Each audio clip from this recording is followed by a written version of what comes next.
Freddie Gray was 25 when he died in April 2015 from a spinal cord injury he sustained while in police custody.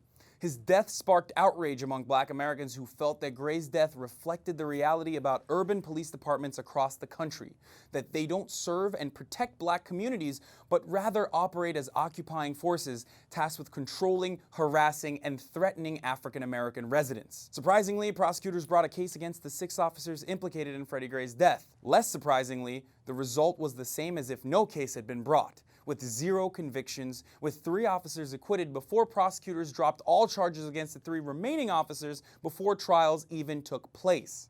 On Tuesday, the Justice Department released a report on police activity in Baltimore. This report was not about Freddie Gray's death, but covered general police conduct in Baltimore.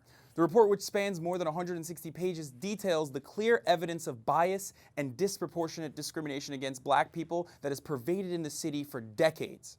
Baltimore is 63% Black, yet 91% of those arrested for minor discretionary offenses like trespassing or failure to obey or loitering were African American. Black people also accounted for 95% of the 410 people stopped at least 10 times by officers between 2010 and 2015. Officers would also routinely make illegal stops and perform unconstitutional searches, even of those who weren't under arrest. They even went as far as to perform strip searches in public. These are some of the ugly remnants of a legacy of zero-tolerance policing policy that dates back to 1999 that officially ended a decade ago after a settlement with the NAACP, yet they still influence the city's policing strategy.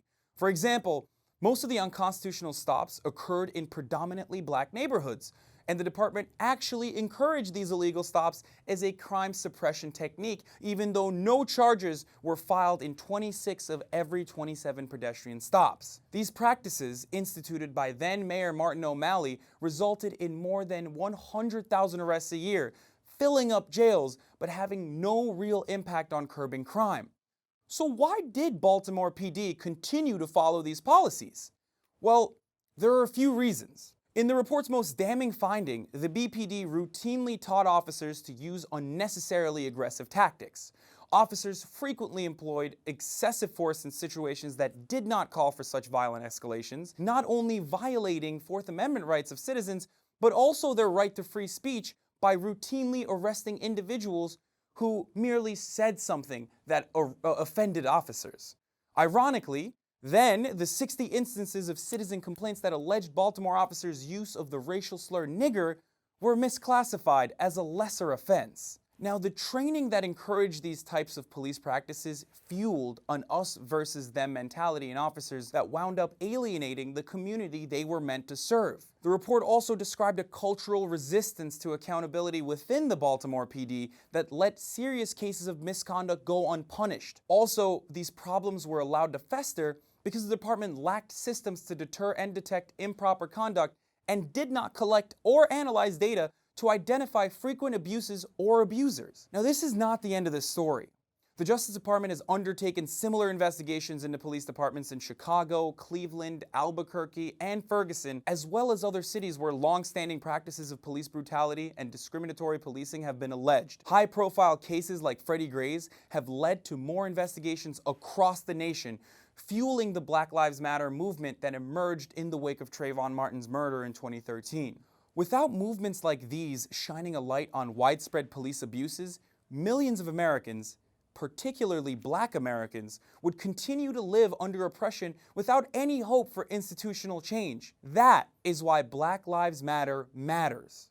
For many years, civil rights activists who challenged the city over unconstitutional and discriminatory police practices were met with backlash and accused of besmirching the reputations of the hardworking and honorable men and women of the Baltimore police force. And there are hardworking, honorable men and women in the Baltimore police force.